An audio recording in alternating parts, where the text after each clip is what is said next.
in his personal capacity in an attempt to block the release of certain financial documents.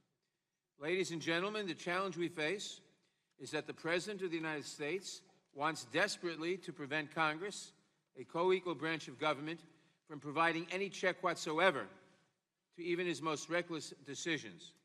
He is trying to render Congress inert as a separate and co-equal branch of government. The challenge we face is that if we don't stand up to him together today, we risk forever losing the power to stand up to any president in the future. The very system of government of the United States, the system of limited power, the system of not having a president as a dictator is very much at stake.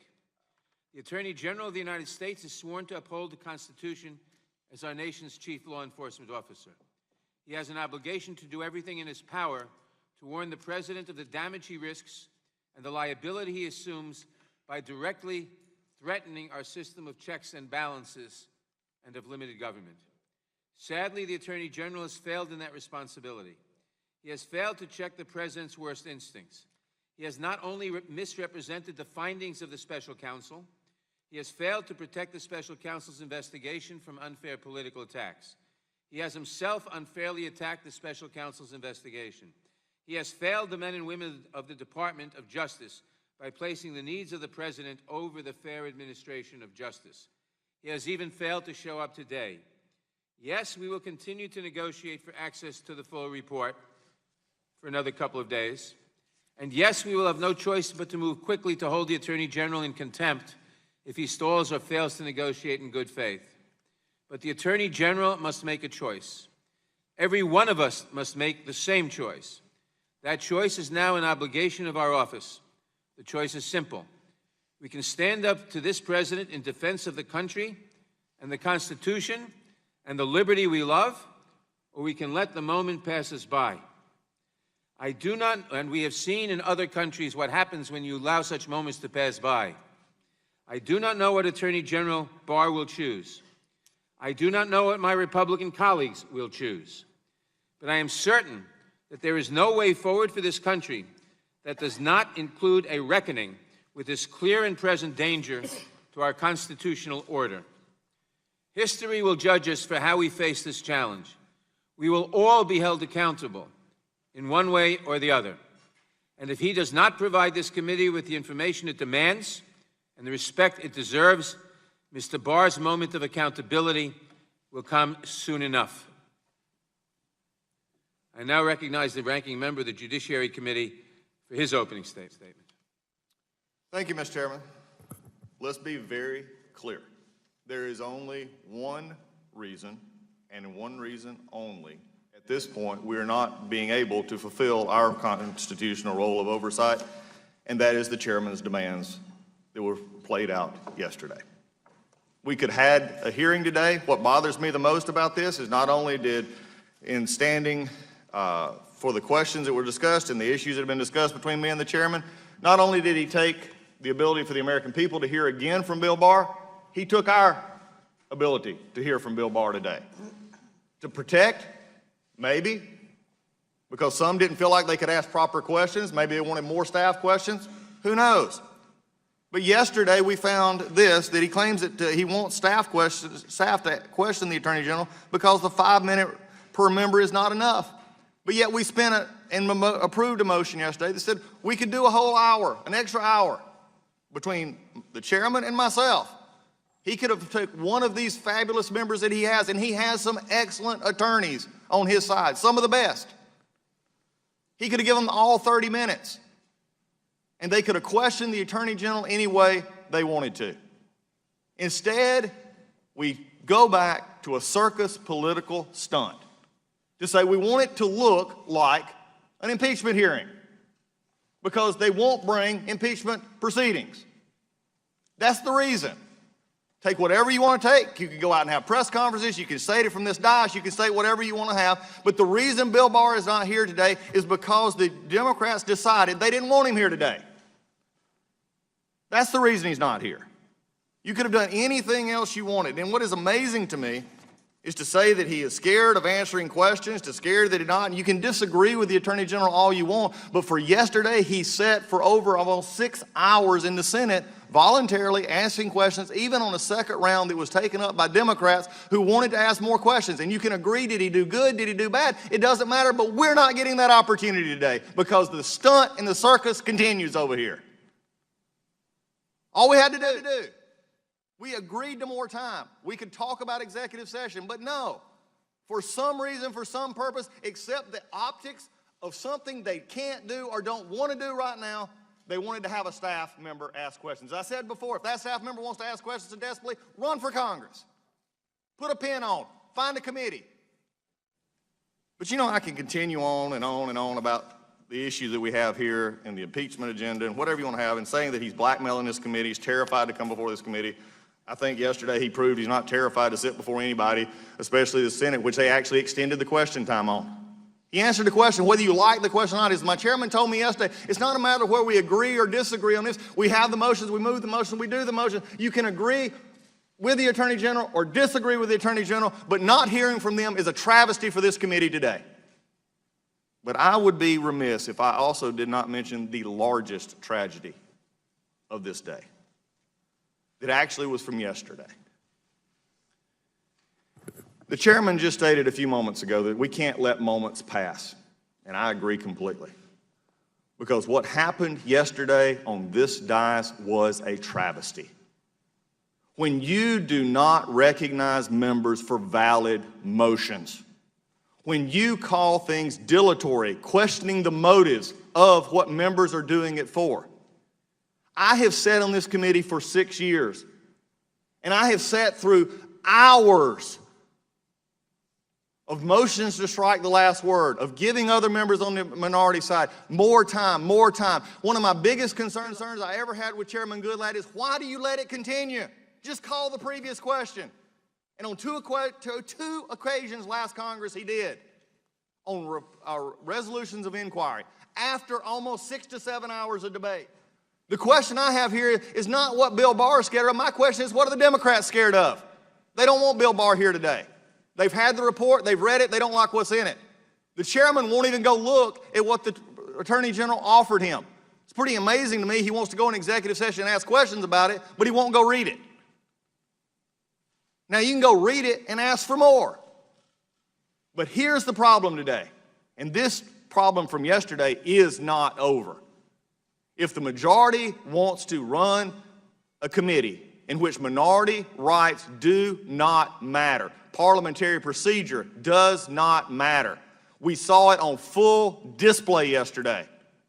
It will not continue. We will continue this exercise, and we will exercise what we have as minority, which is the minority rights to ask questions, to make motions. Because at the end of the day, unless we've forgotten, Mr. Chairman, you've got more votes than we do. You will get what you want. But just like we sat on this side and you sat on this side and got to spend hours talking about whatever you wanted to talk about while Chairman Goodlatte sat there and let you do it. And all you wanted to, and the question that bothered me the most yesterday was, we got time, we got to get on to another bill. Timing does not trump minority rights. And there's not a member on this dais that should say it's not. And freshman members or anybody else who's here for the first time, that's not how this committee works. And if you don't believe me, ask Chairman Sensenbrenner. For 3 times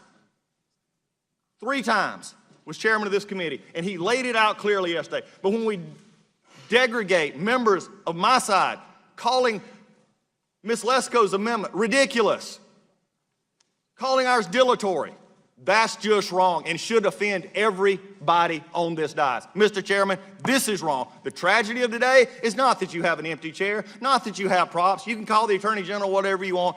You know, I'm reminded of sticks and stones kind of quote. But what really bothers me today is the travesty of what happened in minority rights yesterday. And there's not a member of the Democrats who were on this committee last year that can honestly look me in the face and say, y'all were not treated much better by a chairman who actually followed the rules than we were treated yesterday. I yield back. Thank you, Mr. Collins. Ordinarily at this point, I would introduce the witness, but instead, we will conclude this proceedings. I just want to say, we didn't choose not to have Mr. Barr come. He chose. We cannot permit him or anybody in the administration to dictate the manner in which we function. This does not include our inquiry into the Attorney General's handling of the Mueller report Point of parliamentary inquiry. his conduct before Congress, nor does it conclude our I efforts seek recognition to for a compel parliamentary production inquiry. of the entire report and its underlying materials. We will not hear from the Attorney General today, but this committee intends to obtain the information that it needs to conduct its constitutional oversight and legislative responsibilities. We will defend the prerogatives of Congress. We will defend the rights of the American people to know what's going on. We will defend the constitutional scheme of equal and coordinate branches of government. We will make sure that no president becomes a monarch. We need the information without delay. The hearing Mr. is Chairman, adjourned. And we'll do so with trampling minority rights. It's going to be, Mr. Chairman, where there is not going to be a recognition of members who seek legitimate inquiry as to the procedures.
Judiciary Committee.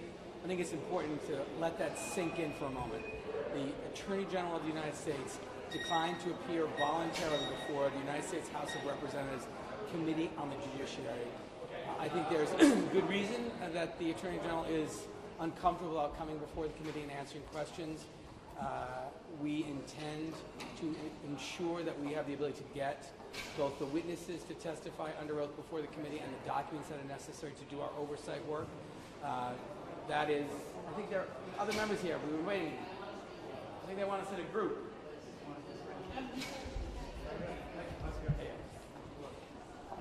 I think, we will do whatever is necessary to get both the documents we need to complete our work as well as to bring witnesses before the committee under oath. Our oversight responsibility is directly dependent on our ability to bring witnesses before the committee, compel the production of evidence, and if we allow the executive branch to decide what they're going to give us, they will have essentially extinguished congressional oversight. Say the executive branch is acting in complete bad faith here. In the past, the president and Congress could disagree about a certain document or a phrase or what have you and go back and forth. But what we have is the president trying to pull a curtain over the executive branch of government, and he is refusing to cooperate with any of our lawful demands for documents, for witnesses, or for testimony. And so this is not even a close call. This is categorical bad faith by the executive branch of government. The Supreme Court has said that it is the essential function of Congress to conduct oversight over the executive branch to make sure that our laws are being implemented in the proper way, and so we can explore what new laws need to be written for the American people. We are the people's branch of government. We represent the people. The core job of the President of the United States is to take care that the laws are faithfully executed, not circumvented, not negated, much less violated. And the President has essentially set himself at war against the rule of law. I just would add to that in saying that when we talk about the difference between a democracy and a dictatorship, one of the foundational principles of our Constitution is that of checks and balances, which means that co-equal branches of government have to respond to each other. And so with the President's blanket refusal to honor subpoenas, to allow witnesses to testify, he has taken this to a completely new phase. And I think as I watched Attorney General Barr's performance yesterday in the Senate, there were so many questions that continue to arise about whether the Attorney General is using his position to be the personal defense counsel for the President. My line of questioning today, had I had the opportunity, would have been around ongoing attempts at obstruction of justice. This is not just something that is in the past, but the President is continuing to tweet and say things that imply that if somebody refuses to tell the truth or speaks against him, that there will be consequences to pay. There are numerous things that we have a responsibility and an obligation to investigate and to oversee.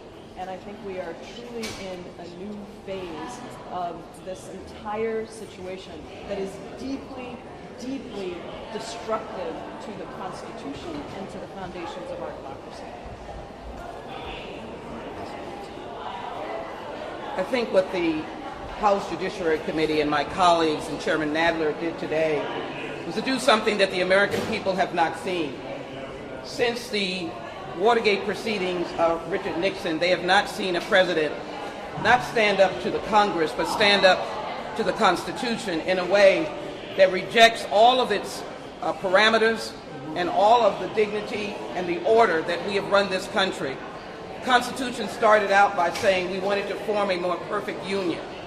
Today, the Attorney General joined with his supervisor, the President of the United States, decided to show the American people that this is not a democracy, that in fact we do not adhere to the rule of law, and we will continue to be disrespectful to the people's house. I think my line of questioning, as my colleagues have indicated, would be just the truth. As the March 27th Mueller letter stated to the Attorney General that he wanted the documents to be released. They were not released.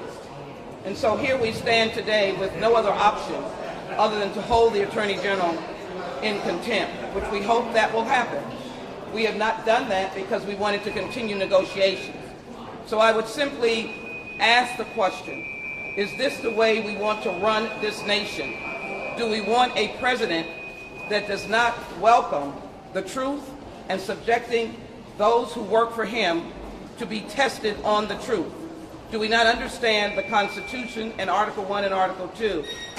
This Judiciary Committee will not be targeting anyone All we'll be doing is doing our job, and that is to have members of the Cabinet of the President of the United States to come before this committee and tell the truth. We will not stop until we get the truth, until the truth is told to the American people, and the American people will decide as we go forward that the truth has to be acted on.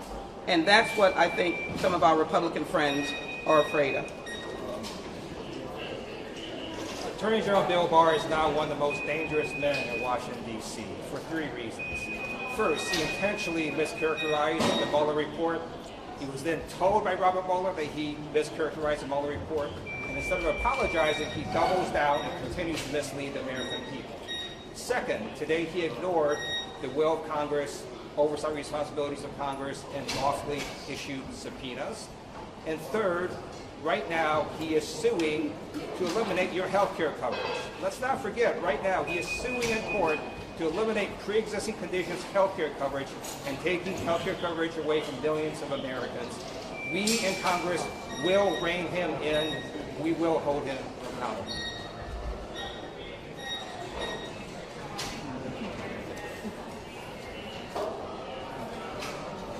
As a first-time member of Congress, I can't imagine any place else I would rather be right now. I mean, as a student of American history, as a supporter of our Constitution, this is just such a grave moment, and I hope everyone is understanding how grave it is, particularly those at the White House. Thank you.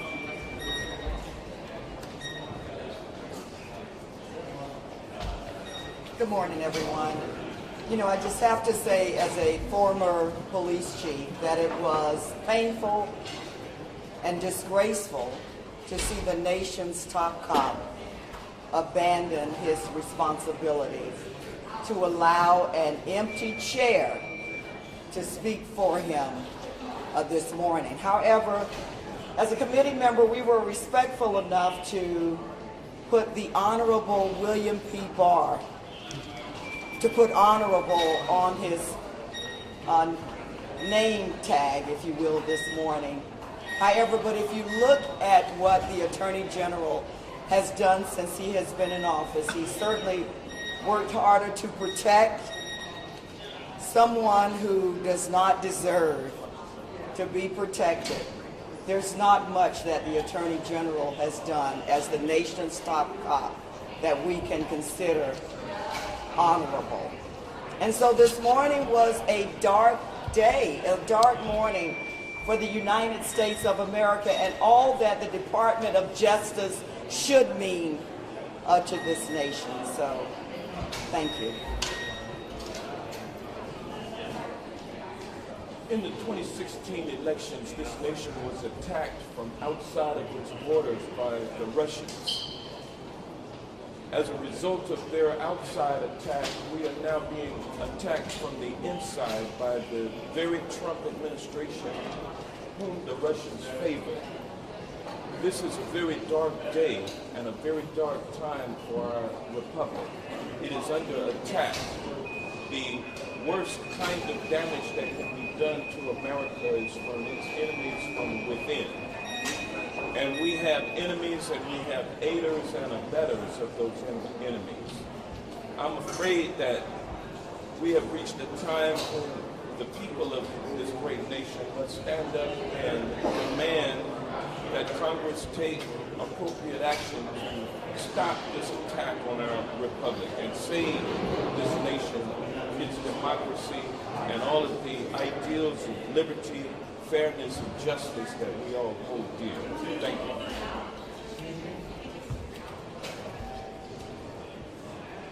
I've been a student of government all my life.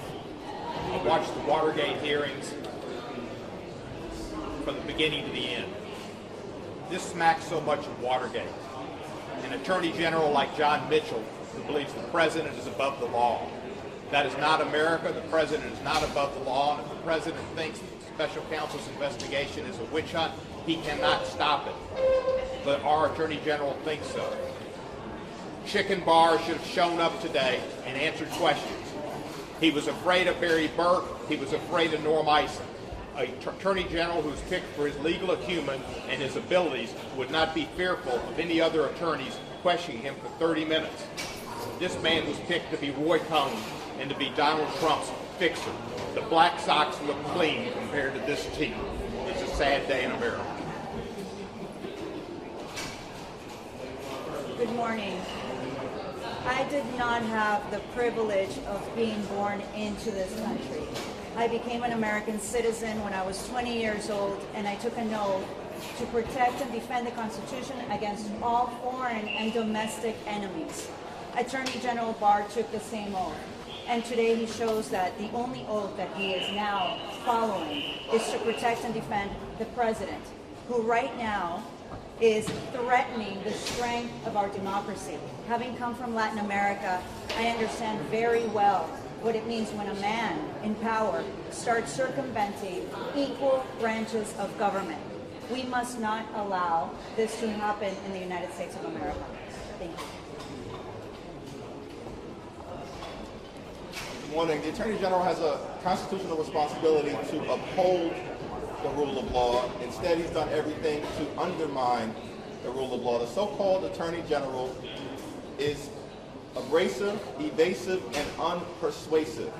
He is a disgrace to the office that he currently holds. The so-called Attorney General is missing in action, absent without official leave, and has clearly made the decision to serve as the personal fixer for Donald Trump, inconsistent with the oath of office that he has taken. And we as House Democrats recognize that we are a separate and co-equal branch of government. We don't work for Donald Trump. We work for the American people. We have a constitutional responsibility to serve as a check and balance on an out-of-control executive branch. Donald Trump, the so-called Attorney General, and his minions are out of control right now. We won't overreach. We won't over-politicize. We won't over-investigate. But we will do our constitutional oversight responsibility. The so-called Attorney General can run, but he cannot hide.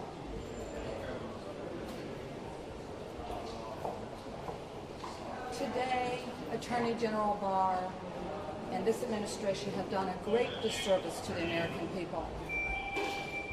It's not only about the Mueller report, but this is about protecting the integrity of our national security. This is about protecting the integrity of our elections. This is about protecting the integrity of people in this country being able to have affordable health care. They have done a great disservice to the American people. And we, Congress, have the responsibility as a co-equal branch of government to protect and to serve and make sure the American people have the facts and the information that they need to make sure that they know that government is truly working on their behalf. And my colleagues and I will continue to stand, to fight for the truth, continue to stand for what is right, to make sure that democracy works for each and every individual in this country. Today, we will still continue to stand to wait for the truth because you deserve it. How will you put some teeth behind your enforcement of the branches given this unprecedented level of weakness in the White House and Congress? Well, I think. Oh, sure. I mean, I think the members. I think we all believe very strongly that the next step is to begin proceedings to hold the Attorney General in contempt for the failure to comply with the subpoena yesterday. I think we are all pressing our chairman to do that. He's, as he has been, attempting to negotiate in good faith to see if the Attorney General will do it voluntarily. But in the absence of an agreement there, it is our position that the Attorney General is in contempt of Congress, that we have a responsibility to compel his compliance with a lawfully issued subpoena, because as I said earlier, if the executive branch can willfully violate lawfully issued subpoenas, they will have successfully eliminated congressional oversight. It cannot be up to the executive branch to decide what witnesses and what evidence we will collect in our constitutionally mandated oversight responsibility. So the next step will be an effort to begin proceedings to hold the Attorney General in contempt if, in fact, this negotiation or conversation doesn't result in an But agreement. Mr. Delaney, I mean, a contempt proceeding would take quite a long time. It's going to be drawn out in court. By your insistence on this format, haven't you essentially blown the opportunity to question the Attorney General here in a public setting?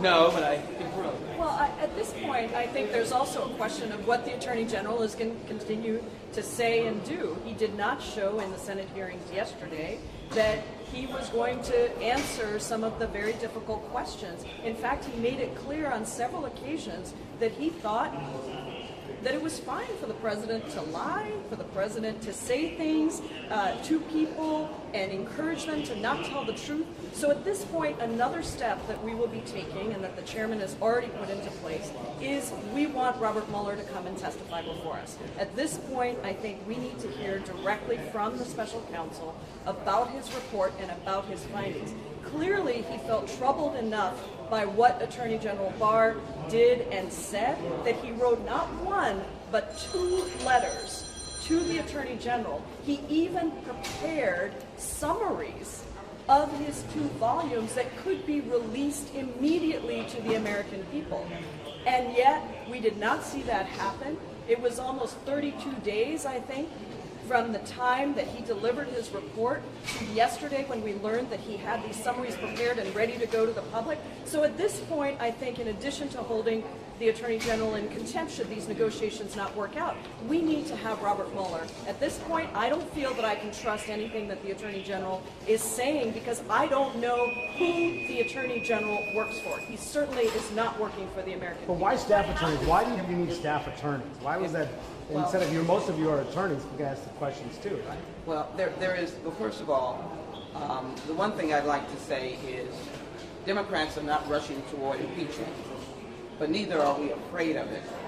The format that we're using is a format to be able to educate the Congress and the American people about how much untruth has been said. These are dangerous times because if we set the precedent as General Barr has done, who is next not to respond to the Congress? What cabinet officer in the midst of a crisis? Is it the acting Department of Homeland Security Secretary in the midst of a crisis? Is it the Health and Human Services? So one of the things that we will continue to do is use possibly the contempt proceeding as our chairman may decide to do. In addition, we will not take off an ultimate act that we are allowed to do under the Constitution. But let me show you the example. When the tapes were found with Richard Nixon, the American people said enough is enough. I can assure you, as we build the blocks of finding out the truth, there is still that proceeding, but we will not be baited into it as our friends in the committee choose to try and do. We will only do it as this Constitution gives us the power to do. So we're not intimidated by the fact that it may be a little longer. The idea of the attorneys, as many have seen, is the continuity of questioning. That means that you can cross-examine in the midst of your time frame. Collectively, the excellent members of Congress that are on this committee, I have been stunned and excited by their questioning and their thoughts. We will put all that together. But what happens when the lawyers, and I have been on impeachment proceedings in this committee, judges and others, is the line of reasoning that allows even the American people to see the building blocks and the story narrative of truth that is so very important. How long are you willing to negotiate to get what you want in terms of the document? Well, I will just say this. Our committee chairman is very patient, but he's very knowledgeable, and he understands the time frame. Let me say this. Let's hope that there is something productive over the weekend. Let's hope that the General of the United States understands his duty, and as my colleagues have said, will pay and affirm allegiance to the flag of the United States of America, and not a single man who is fleeting in that job. So we're hoping that General Barr's own credibility and love of his country over the weekend will generate a resolution of this. Can I just add one specific thing? It's also important to recognize the House rules permit this kind of questioning. We approved it in a motion before the committee. It's done. It has been done many other times, most recently with Dr. Blasey Ford. So the real question is not why do we want to collect evidence in this way. The real question is to the Attorney General. What are you afraid of? Why don't you want to be questioned in a half-hour period by a staff attorney? That's the real question for the American people and for the media, frankly. But to your previous point, are you concerned that this is now going to get bogged? To your previous point, are you concerned that this is now just going to get bogged down in court? And are you all okay with the fact that it may now take longer for you to get all of these answers? So let's just walk through the process of how contempt proceedings work. So Attorney General Bill Barr has violated a lawful subpoena to provide us the full Mueller report and its underlying evidence. If we go to contempt, the House Judiciary Committee will vote. If we vote it out, it goes to the House floor.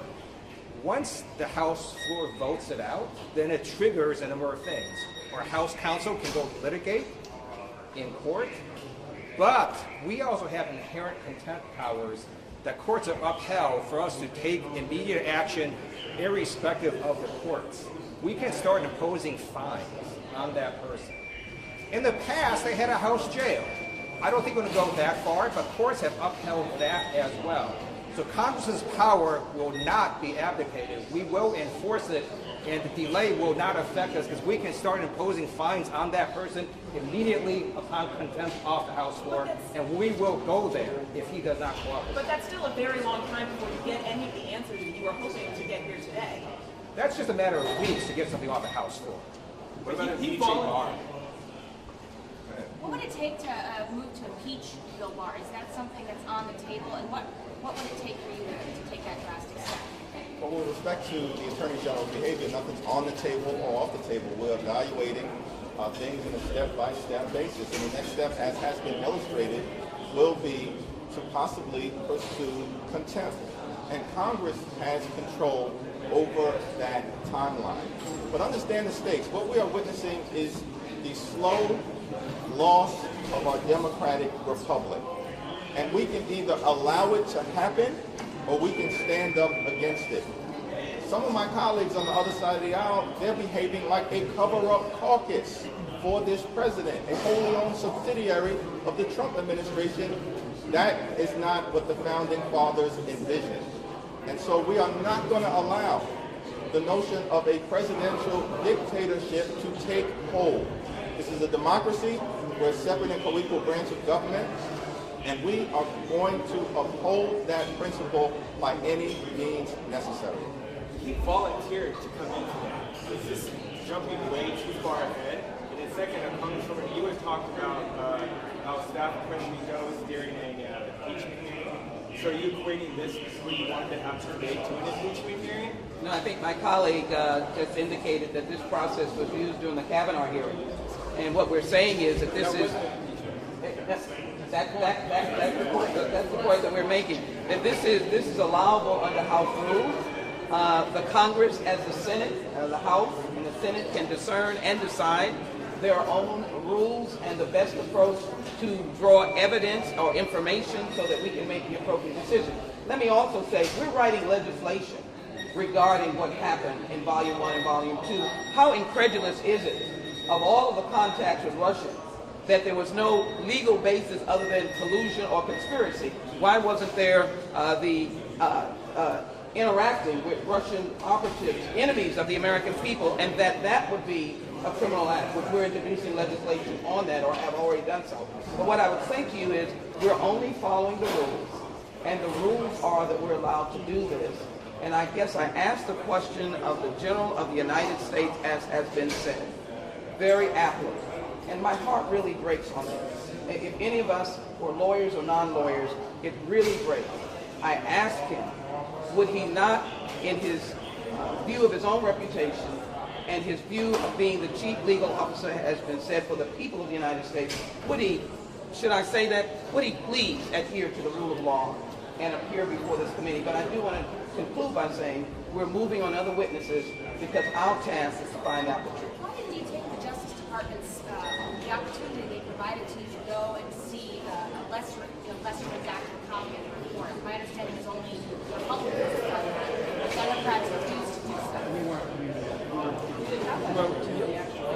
That opportunity was not given to us. Well, let's refocus on what's at stake here, okay?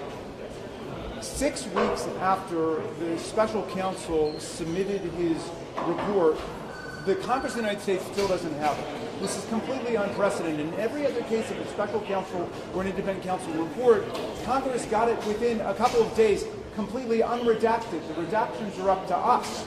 And Special Counsel Mueller gave the redactions directly to Attorney General Barr. That's what we've learned in the last couple of days from the correspondence which was leaked through the media. That was the only reason we found out about it.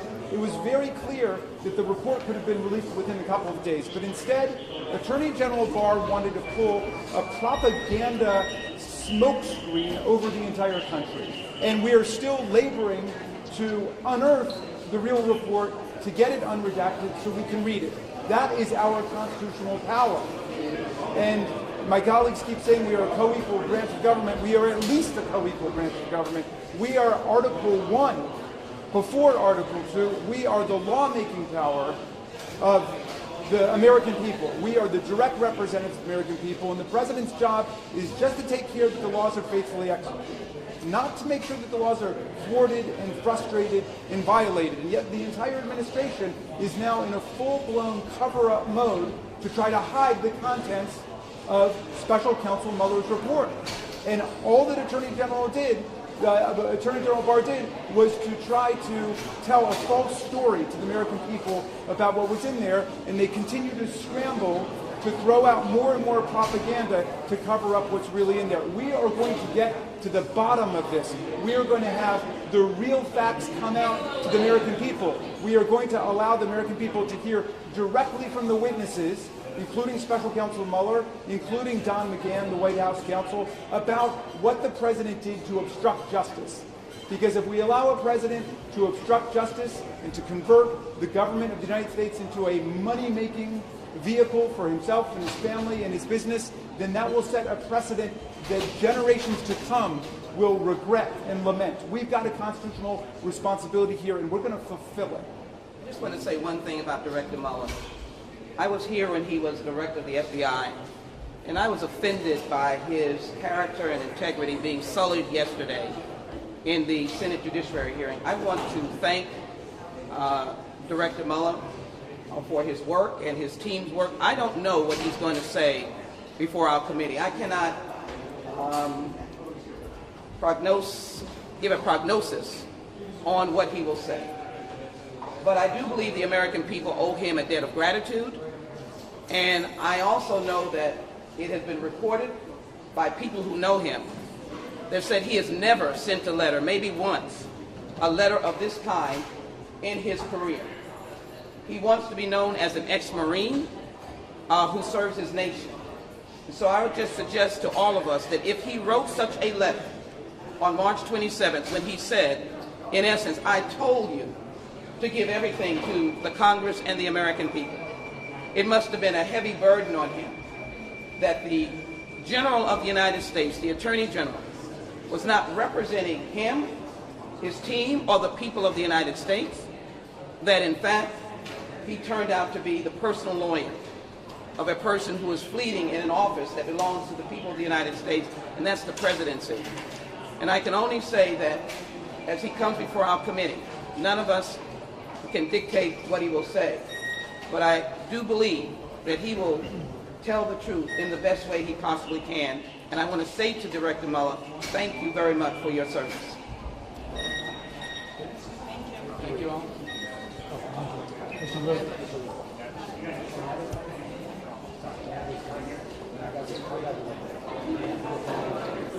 you.